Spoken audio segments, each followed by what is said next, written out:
If you're an American who owns a business, earns somewhere north of $250,000 a year, and you've spent the last 2 years telling yourself you'll deal with this once things settle down, watch this one to the end. I'm going to give you 5 reasons the United States is finished as a place to hold your money and raise your children.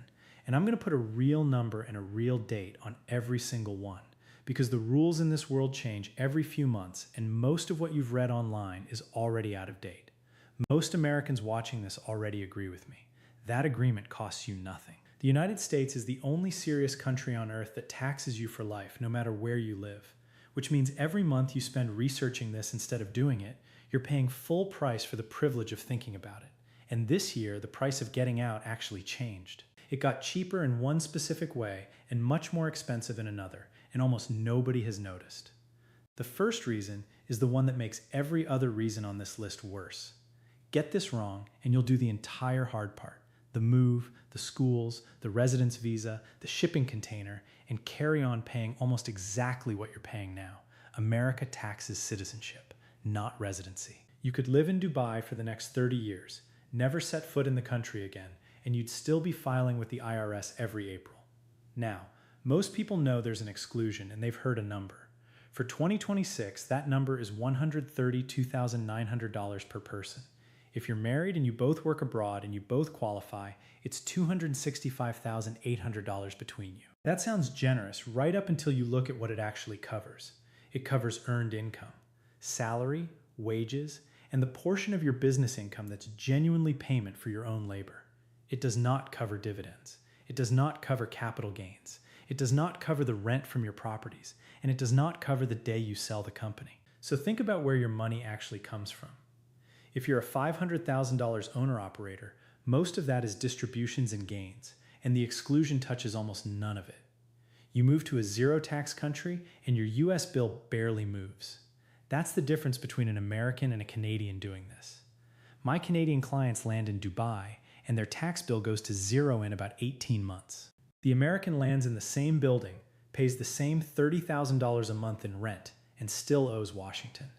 To me, this is the most expensive mistake in the entire category, because people discover it after they've moved, after the wife has agreed, after the kids have started at the new school. For an American, relocating is step 1 of 3. On its own, it's just a very expensive change of address. So if you're an employee earning a foreign salary under $130,000, moving genuinely does solve your problem, and you don't need me. If you own the business, it doesn't, and anybody telling you otherwise is selling you a plane ticket. The second reason is arithmetic, and if you ignore it, you'll plan your whole exit around today's tax rates, which is the most common planning error I see from Americans. At the end of July this year, the national debt was $39.85 trillion. The interest alone is now over $1 trillion a year, roughly $3.6 billion a day, before a single soldier is paid or a single road is built. Interest is already a bigger line than defense, and on current projections, it overtakes Medicare in 2028 to become the second largest expenditure in the entire federal government. There are only 3 ways out of that. You cut spending, you inflate it away, or you tax more. Nobody is cutting. Both parties have proven that beyond argument over the last decade. Inflation is already running, and you're paying that one whether you notice it or not, which leaves the third one. And you don't raise $1 trillion a year from people earning $60,000. You raise it from people who own things. Wealth taxes, taxes on unrealized gains, higher capital gains rates. 10 years ago, those were fringe ideas on a campaign stage. They're in drafted legislation now. So my verdict is straightforward. The rate you're paying today is the lowest rate you'll ever pay as an American. If you're modeling your future on the current number, you're modeling the wrong number. And it's never the billionaires who absorb it, because they already have the structures in place and they had them 10 years ago. It's the guy doing $2 million in revenue with a domestic accountant, a home office, and no plan. The third reason has nothing to do with tax at all, and it's the one that changes how clients sit in the chair once they understand it. Get this wrong, and you can do everything else on this list perfectly and still find, on the exact day you need your money, that you can't reach it. You've heard of FATCA. What most Americans haven't worked out is what it did to them in practice. Every foreign bank on earth now has to identify American clients and report them to the US Treasury, and for a lot of those banks, the compliance cost simply isn't worth one account, so they don't take Americans at all. Ask any American in Europe how many banks said no before one said yes. Ask a US citizen how easy it is to open a brokerage account in Singapore. In a large part of the world, you are an unbankable customer purely on the basis of the passport in your drawer. Then there's the freeze. In 2022 in Canada, hundreds of personal accounts were frozen over political donations. No court order. A directive on a Monday morning. Take whatever side you like on the protest itself. That's not my business. The precedent is the thing. Access to your own money is now something that can be switched off administratively over a weekend by people you will never speak to. So if every account you hold, business and personal, sits in one banking system in one jurisdiction, that's a single point of failure, and it doesn't matter how many currencies are sitting inside it. Be very careful with this one. It's the cheapest problem on this list to fix now and the most expensive one to fix in a hurry. The fourth reason turns this from a decision into a deadline, because the price of leaving America is calculated on the day you leave, and it rises with everything you build between now and then, really quick.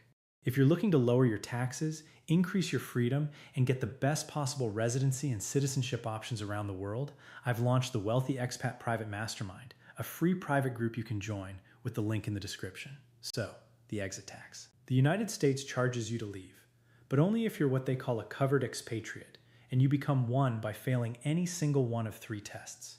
1. Your net worth is $2 million or more on the day you expatriate. 2. Your average annual U.S. income tax over the previous 5 years is $211,000 or more, and that's the tax, not the income. 3. You can't certify 5 clean years of compliance. Any one of the three, not all three. 1. If you're caught by it, the IRS treats every asset you own anywhere in the world as though you sold it the day before you left and taxes the gain. For 2026, the first $910,000 of that gain is excluded and everything above it is taxed at normal rates. Now, something changed this year and the headlines got it backwards. On the 13th of April 2026, the State Department cut the renunciation fee from $2,350 down to $450. An 80% cut reported everywhere as America making it easier to leave. That $1,900 saving is meaningless to you. If you're sitting on $4 million of unrealized gains, the consular fee was never your problem. What actually changed is the queue.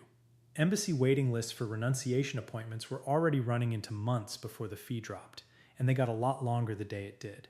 So if your net worth is comfortably under $2 million today and climbing, the cheapest exit you will ever have is the one you take soonest. If you're already well past it, this is a project rather than a decision, and it has to be sequenced properly.